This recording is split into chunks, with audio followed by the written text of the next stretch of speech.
Ang pag-inom ng kape tuwing umaga ay may ginagawa sa inyong katawan na hindi alam ng karamihan.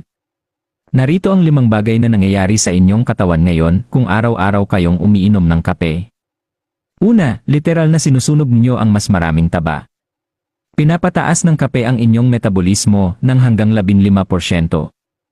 Mas epesyente ang paggamit ng inyong katawan sa taba bilang fuel kahit nakaupo lang kayo. Pangalawa, nagiging mas matalas ang inyong utak. Ipinakikita ng mga pag-aaral na pinapataas ng kape ang memorya, focus, at reaction time. Para na kayong nag-upgrade ng inyong mental processing speed tuwing umaga. Pangatlo, nilalabanan nyo ang pagtanda mula sa loob.